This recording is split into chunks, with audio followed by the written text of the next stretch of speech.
The city of Meroa was alive with whispers, the air thick with murmurs of revolution. News of Sefu's rebellion had spread like wildfire, igniting a wave of unrest among the common people, who had long suffered under the crown's harsh rule. The sounds of distant drums could be heard in the village outskirts, signaling a call to arms, a rallying cry for those who had been silenced for far too long. In the royal palace, Prince Dokurai stood alone in his chamber, staring out over the city, his mind consumed by the choices ahead. His conversation with Nia had left him unsettled, her unwavering resolve like a mirror to his own divided soul. He had promised to bring peace, but the path to peace was becoming increasingly unclear. Sefu, once a loyal captain in the royal army, had become the symbol of defiance, the figurehead of a movement that threatened to tear the kingdom apart. And yet, Dokurai couldn't help but feel that the man was not simply a traitor, but a leader who had been pushed to the edge by the very system that was meant to protect its people. The prince turned from the window, his gaze falling on a map of Meroa that lay spread across his desk. The kingdom, once unified under the banner of his father, King Jelani, was now a powder keg, its fate hanging in the balance. Sefu's forces were growing, and if the rebellion reached the royal heart of the city, there would be no turning back. Dokurai knew that his father's methods, brutal, uncompromising, had created this situation. But the king was unyielding, and Dokurai had yet to find the courage to challenge his father openly. A soft knock at the door pulled him from his thoughts. "Enter," Dokurai called, his voice betraying the weight of his worries. The door opened, revealing Counselor Amina, her expression as composed as always. But Dokurai noticed the subtle shift in her posture, the tightness around her eyes that betrayed the anxiety she was trying to mask. "Your Highness," she began, stepping into the room with quiet authority. "We have received reports of rebel movements near the Zuberi forest. Sefu's forces are becoming more organized. It will only be a matter of time before they make their move on the city." Dokurai nodded, his jaw set. He knew this day was coming, but hearing the words out loud made it all the more real. "What is the current status of the royal army?" "They are ready, Your Highness," Amina replied. "But morale is low. Many soldiers, especially those who once served under Sefu, are hesitant to fight against their own people.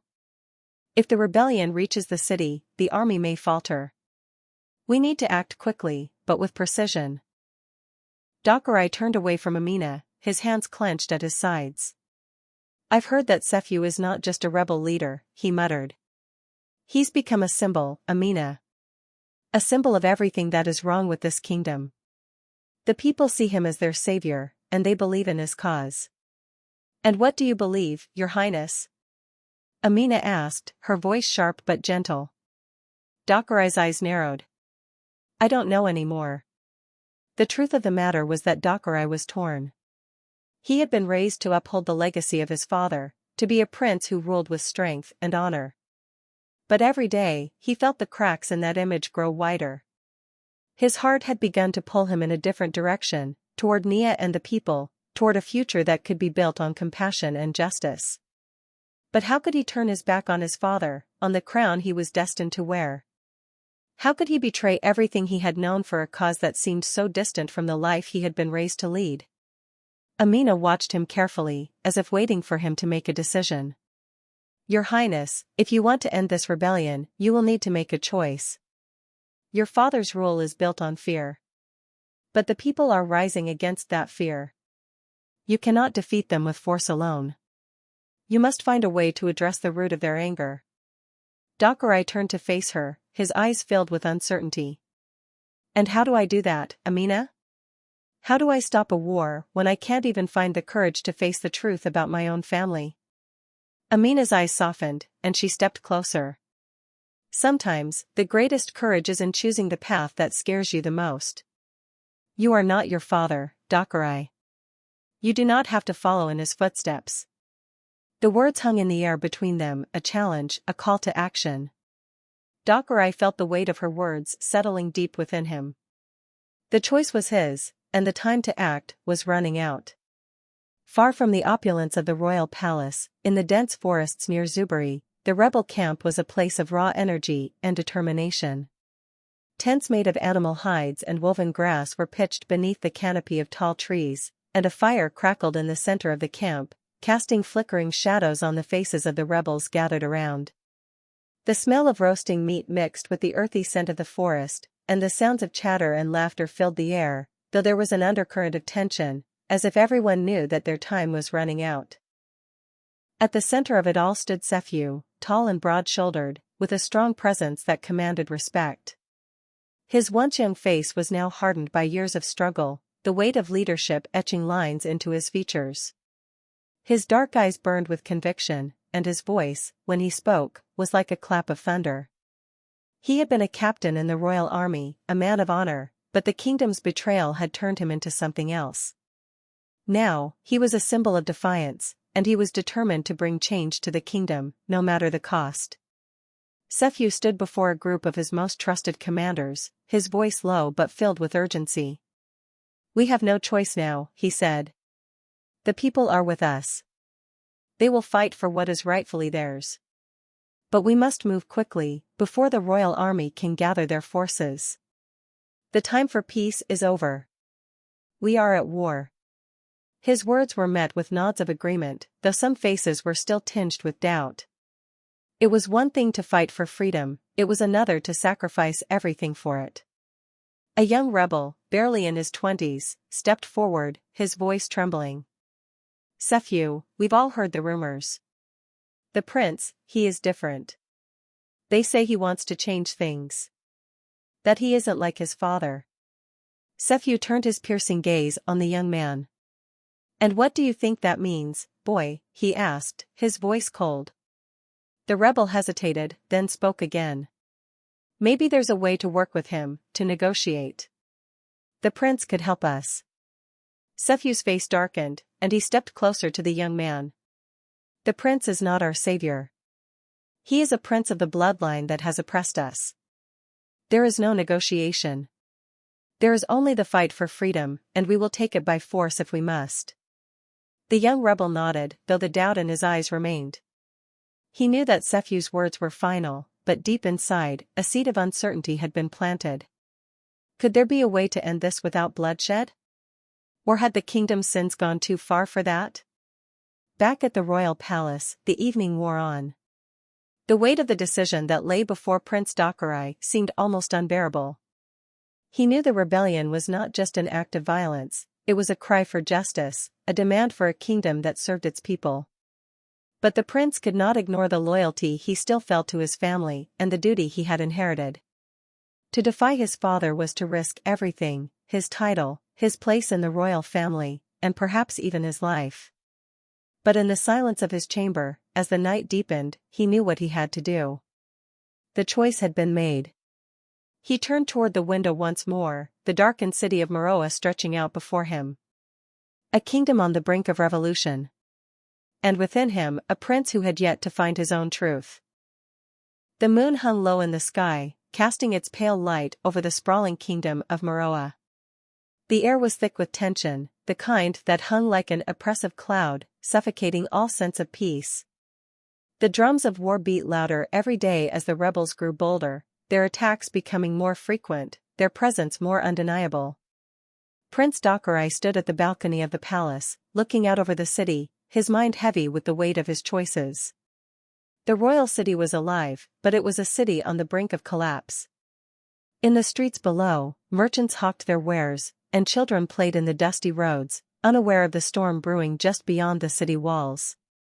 But Dakurai knew what was coming. His mind raced, his heart torn between two opposing forces, his loyalty to his father and the promise of something different, something better for the people of Meroa. He could not deny the fire that had begun to burn inside him, sparked by his conversations with Nia and the stirring speeches of Sephew. The rebellion, once something he viewed as a threat to his kingdom, was now something he understood, something he could almost sympathize with. The people were suffering, their cries for justice growing louder every day. But how could he, the prince, a son of King Jalani, a man who was bound by duty, turn against his own flesh and blood?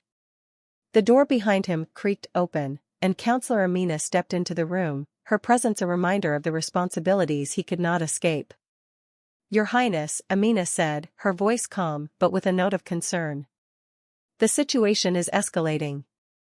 There have been reports of rebel forces moving closer to the city. The royal army is preparing for battle, but there are whispers among the soldiers, many of them are questioning their loyalty. Dakarai turned to face her, his eyes tired, his shoulders heavy. I've heard the whispers too, Amina. I can't ignore them. The people are angry. And they have every right to be. But how do we stop this? How do I stop a war that my father started, that I've been too blind to see? Amina walked closer, her steps measured and deliberate. You must decide, Your Highness. You cannot remain neutral forever. Your father's methods may have kept the kingdom in line, but they have created a deep wound that cannot heal until something changes. If you want to end this conflict, you must stand for something more than just the crown. Dakarai's brow furrowed. And what do I stand for, Amina? I am my father's son. I was raised to rule in his image. No, Amina said firmly, her voice sharp with conviction. You were raised to lead, but you were not raised to be a tyrant. Your father's rule is crumbling, and you are the one who can change that. But only if you choose to fight for the people, for the future of the kingdom. The words hung in the air, like a challenge. Dakarai knew Amina was right, but the decision was not as simple as she made it sound. There were loyalties at play, both to his family and to the kingdom. The weight of the crown, of the expectations placed upon him, was crushing. I can't be the prince they want me to be, Dakarai whispered, his voice filled with a sorrow that seemed to resonate through the room. I can't follow in my father's footsteps. I don't know how to change everything. Amina's gaze softened, and she stepped forward, placing a hand on his shoulder. You don't have to change everything at once. But you can start by listening to the people. You can start by talking to Sephu, and Nia, and anyone who believes in a different future for this kingdom. You are not alone in this, Your Highness.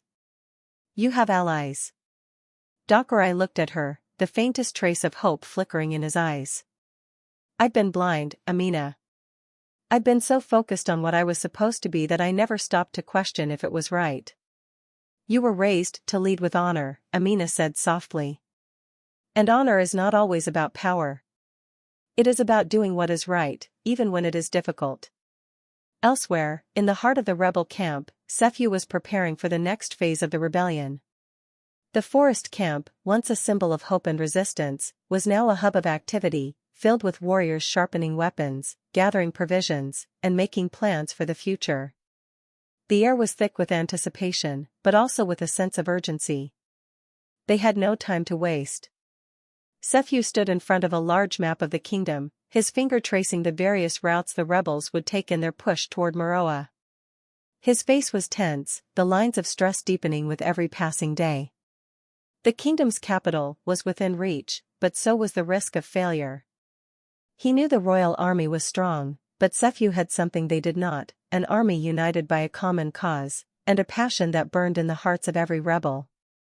A group of commanders stood around him, listening intently as he outlined the plan. Among them was Nia, who had become a trusted leader within the rebel ranks. Her quiet strength and unwavering resolve had earned her the respect of all the fighters, and her presence in the war council was a constant reminder of the stakes involved. We move at dawn, Sephu said, his voice steady and firm. We strike quickly and with precision. We take the city's outskirts first, then move inward. The royal army will be caught off guard. By the time they realize what's happening, we will have already secured the city gates. Nia nodded, her face stoic. And if Dakarai chooses to fight us? Sephu paused, his eyes darkening. If he chooses to fight, we will meet him on the battlefield. But I believe he knows better. I believe he knows that the people's will is stronger than the crown's. There was a murmur of agreement among the commanders, but one voice spoke up, a young rebel with wide eyes and an air of hesitation. Are we sure about this, Sephu? The young rebel asked. Are we sure that the prince will choose the people over his father? He's loyal to the crown. He might not join us. Sephu turned to him, his gaze fierce. I don't know what Dokurai will do. But I do know this, we fight for freedom. And we will win, with or without him. Back in the royal palace, Dokurai found himself standing at the same window once again, looking out at the city. The streets below seemed peaceful, almost serene, but he knew better. The calm was only temporary. Soon, the rebel forces would be at the gates, and his decision would determine the fate of Muroa. The sound of footsteps approached, and Dokurai turned to see his father, King Jalani, entering the room. The king's presence filled the space, as it always did, commanding, unyielding, and proud. The lines on the king's face were deeper than they had been in years, the weight of the kingdom's turmoil evident in his eyes. Dokurai, the king said, his voice low but firm. The time has come. We must strike at the rebels before they take the city. We must show them the strength of the crown. Dokurai's heart clenched. The man before him, his father, was the embodiment of the system that had created this division. Dokurai had always respected his father, but now, standing in front of him, he realized how far apart they had grown. Father, Dokurai said, his voice steady despite the turmoil inside. The people are not our enemies. They are fighting for something we've denied them for too long. This war, it's not just about loyalty to the crown. It's about loyalty to the people. King Jalani's eyes narrowed. Do not forget your place, Dokurai. You are a prince of this kingdom, and you will stand with me, as you have always done. Dokurai's heart pounded in his chest. He had reached the breaking point. I can't, father. I can't fight for a system that only serves the elite. I can't fight for a crown that oppresses the people. The silence that followed was heavy, the tension thick in the air. Dokurai knew this moment could change everything. The path he chose now would define the future of Muroa. He turned his back on his father, knowing that the decision to walk away from his legacy was one he could never undo.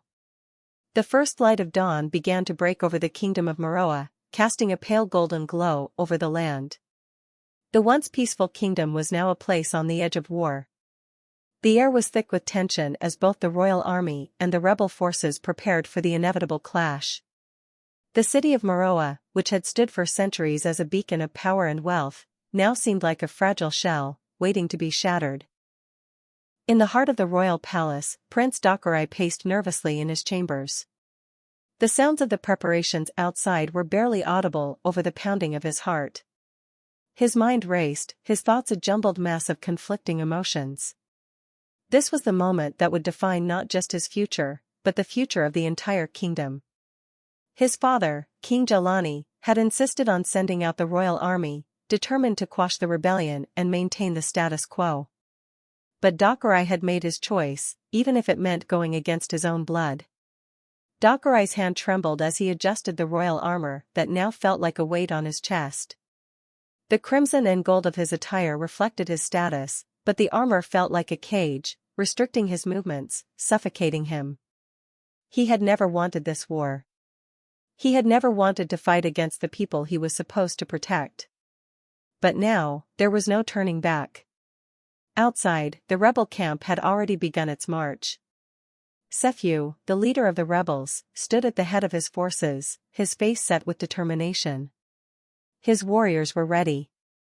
They had trained for this moment, their resolve hardening with every passing hour. The sun had just begun to rise, casting long shadows over the camp, and the smell of iron and sweat filled the air. The rebels' faces were a mix of fear, hope, and defiance. Each one knew that this battle would either lead them to victory or death.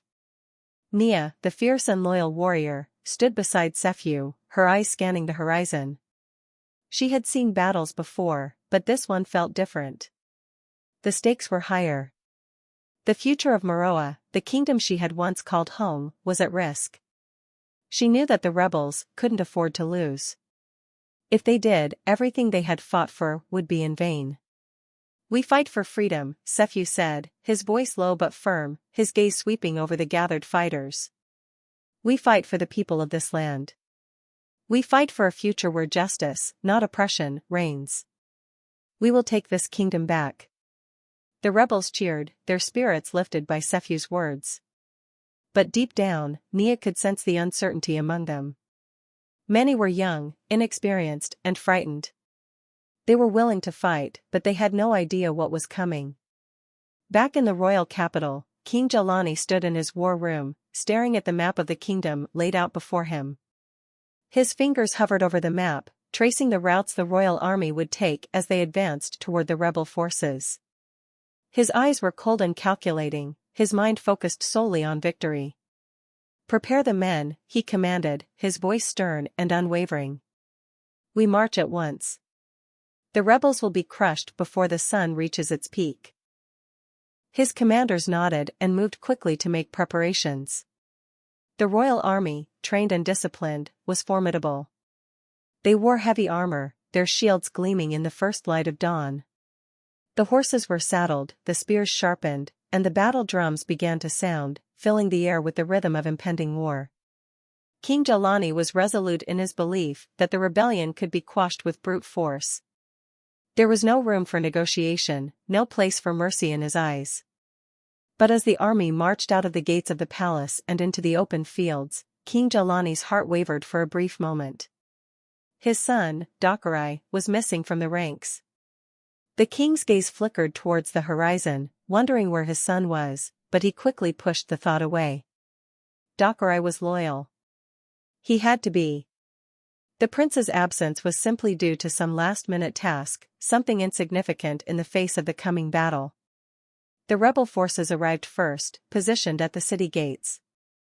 The early morning fog hung low, obscuring their numbers, but Sefu's presence alone gave them strength. The battle was about to begin. The ground trembled as the royal army advanced, their heavy boots thudding against the earth. The rebels were positioned in tight formations, their spears and bows at the ready. Sefu stood at the front of the line, his heart pounding with anticipation. His eyes were sharp, scanning for any movement. The royal army appeared through the mist, their banners flying high, the armor of their soldiers gleaming in the weak light of the morning. The rebel warriors stood tall, their eyes filled with defiance. The two forces faced each other, their tension palpable. There was no turning back now. It was the moment of truth. "Hold your ground," Sefu shouted, his voice carrying over the battlefield. "Today, we fight for freedom." With a battle cry, the royal army surged forward, charging with a force that seemed unstoppable. The rebels, though outnumbered, did not flinch. They had the element of surprise on their side.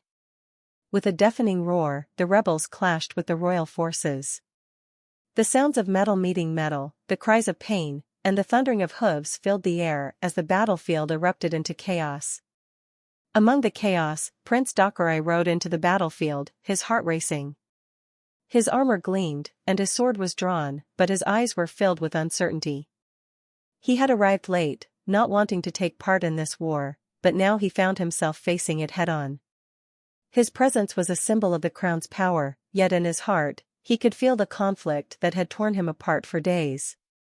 He saw Sefu at the front, leading his rebels with an unmatched intensity. The prince's heart tightened. He had known Sefu, and there was a deep connection between them, something that went beyond politics. Sefu was not just a rebel leader, he was a man who believed in something that Dakarai was only just beginning to understand. "Dakarai." Sefu's voice rang out across the field, and their eyes met for a brief moment. There was no anger in Sefu's gaze, only a deep sadness. Dakarai's heart ached. He had chosen his side, but now, standing on the battlefield, surrounded by violence, he couldn't help but feel the weight of the decision he had made. The future of Moroa was in his hands, and the battle he fought today would shape the destiny of the kingdom forever. As the battle raged on, Prince Dakarai found himself face to face with King Jelani. His father's face was hard, his expression one of rage and disbelief. The king's eyes scanned his son, as if trying to reconcile the young man standing before him with the loyal prince he had raised. "Dakarai," King Jelani growled, his voice filled with fury. "What are you doing here? You are a prince, not a rebel. You should be with your army, fighting for the crown." "I can't, father," Dokurai replied, his voice steady despite the chaos around them. I can't fight for a system that oppresses the people. I can't fight for a kingdom that has forgotten what it means to rule with justice. The king's eyes burned with anger. You betray me, he spat. You betray your own blood. I betray nothing, Dokurai said, his gaze unwavering. I fight for the future. I fight for freedom. With those words, Dokurai turned his back on his father, leaving King Jalani seething in the midst of battle. His heart, heavy with the decision, found clarity. He would no longer fight for a kingdom built on oppression. He would fight for the people, for the future of Meroa. The battle had raged for hours, and the once vibrant city of Meroa was now shrouded in smoke and dust. The streets were littered with the remnants of the clash, broken weapons, discarded shields, and fallen warriors on both sides.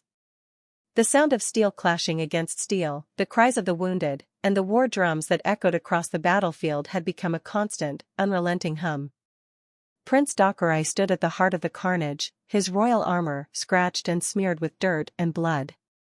His mind was a whirlwind of emotions, but there was one feeling that stood out above the rest: despair. The conflict between the royal army and the rebels had escalated far beyond what he had ever anticipated. It was no longer just a fight for power, it was a fight for the very soul of the kingdom. As he walked through the battlefield, his boots crunching on the dirt, he saw the faces of the fallen, both rebels and soldiers alike, each one a reminder of what had been lost. His heart felt heavy with guilt, knowing that the bloodshed could have been avoided if only he had acted sooner. The weight of the crown on his shoulders had never felt so oppressive. But there was no turning back now. The battle was not just about defending a kingdom, it was about shaping the future. Dokurai had made his choice, and he would see it through, even if it meant facing the consequences of his decision. On the other side of the battlefield, Sephu moved through the chaos with the calm determination of a seasoned leader. His eyes darted across the scene, scanning for any weakness in the royal army's lines. The rebels were fighting fiercely, but the royal forces were well-trained and relentless. The battle was not going in their favor. Sephu knew they had to take bold action if they were to have any chance of winning. The time for small skirmishes was over. It was now or never. He called for his most trusted warriors to follow him, signaling that it was time for the final push. Gather the best of our fighters, he shouted, his voice cutting through the din of the battle. We make one last charge, straight for the heart of their army. We break their command, and the rest will fall. The rebels rallied around him, their faces a mix of exhaustion and fierce resolve. This was the moment of truth. Sephu's plan was risky, but it was the only hope they had left. The rebels formed a tight unit, moving swiftly through the melee, their eyes focused on the goal. They cut through the royal forces with precision, striking down soldiers who stood in their way. At the heart of the royal army stood King Jalani, his eyes scanning the battlefield, calculating his next move. He had no intention of losing this fight, not after everything he had fought for. But as he watched the rebels press forward, he felt the first stirrings of doubt. The tide of battle was turning. Dokurai's thoughts were interrupted when he heard a familiar voice shouting his name. Dokurai. He turned to find Nia, the rebel warrior, standing amidst the chaos. Her face was streaked with dirt and blood, but her eyes were sharp with focus. She was holding a sword in one hand, and despite the brutality of the battle, there was no fear in her expression.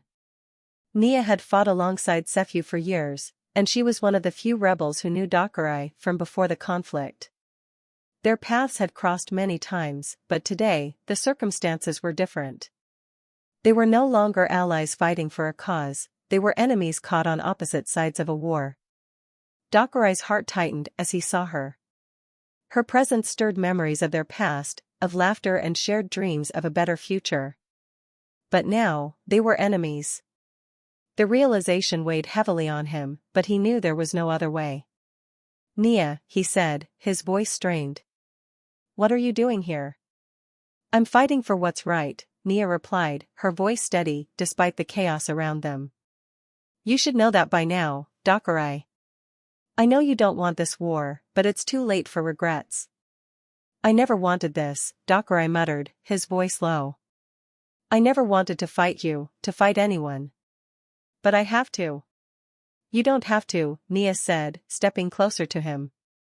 There's still time to stop this. There's still time to choose the right side. Dokurai's gaze faltered as he looked into her eyes. For a brief moment, he saw the woman he had once known, the woman he had admired and respected. But that woman was now a rebel leader, and he was a prince at war with her. The tension between them was palpable, a mixture of love, duty, and an overwhelming sense of loss. Dokurai's mind raced. He wanted to believe that there was still a way to end this, that there was still a path to peace. But the reality was harsh. You're right, he said quietly. But there's no going back now. Just as the battle seemed to reach its peak, a thunderous roar echoed across the battlefield. The sound of galloping hooves grew louder, and from the horizon, a new wave of soldiers arrived, reinforcements from the royal capital. King Jalani had sent for help, and now the royal army was stronger than ever. The rebels were overwhelmed. Despite their courage, the reinforcements were too much to handle. The royal forces pushed forward, driving the rebels back. Sephu's unit was scattered, and many of the brave warriors who had followed him were now fallen. In the midst of the retreat, Sephu fought valiantly, his blade striking down enemies with relentless force. But even he could feel the tide turning. The royal army was too strong, and the rebellion was losing its momentum. The dream of freedom seemed further out of reach than ever. But Sephu did not give up. His resolve was ironclad. He had fought for this moment for too long, and he would not let the kingdom slip back into the hands of tyranny without a final stand. Amidst the battle, Prince Dokurai stood at a crossroads. He had fought alongside the royal army, but in his heart, he knew the rebellion's cause was just. He could no longer ignore the suffering of his people, nor the truth of the corruption that had seeped into the royal court. As he looked out over the battlefield, he saw his father, King Jalani, giving orders to his commanders, his face grim but resolute. The king's voice carried over the clamor of battle, commanding his forces to crush the rebels completely. But for the first time, Dokurai couldn't bring himself to listen. He had chosen to stand with the crown, but his heart had betrayed him. In this moment, he realized that his true allegiance was to the people of Meroa, to the future of the kingdom that could no longer be ruled by tyranny and fear. He dropped his sword, his heart heavy with the weight of his decision. In a single, bold move, Prince Dokurai crossed the battlefield, heading towards Sephu and the rebels. His royal armor gleamed in the sunlight, but it felt like a cloak of shame. He had made his choice. He was no longer the prince of a kingdom that had forgotten its people. He was a man fighting for a new dawn. As the sun began to set, the once bloody battlefield started to settle. The sounds of battle had died down, leaving only the faint echoes of the conflict in the distance. The royal army had pushed the rebels back, but the fight was far from over. In the distance, the horizon seemed to stretch endlessly, full of possibilities and uncertainties. Prince Dokurai stood beside Sephu, now united by their shared vision of a kingdom reborn. The war was not over, but their struggle had just begun. Together, they would rebuild Meroa, a kingdom not built on power, but on justice, freedom, and unity. And as the last rays of the sun dipped below the horizon, a new chapter for Meroa began.